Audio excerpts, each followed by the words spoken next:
How to get security notifications on WhatsApp. Open the WhatsApp application. Make sure you're logged in to your account.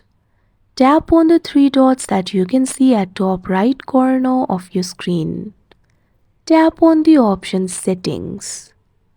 Tap on the option Account. Under the section for Login and Security, you can find the option for Security Notifications. Tap on it.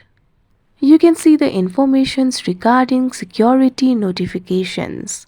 Toggle on the button right next to the option for Show Security Notifications on this device. Now the security notification has been turned on. You'll get notified when your security code changes for a contact's phone in an end-to-end encrypted chat. Like this, you can turn on security notifications.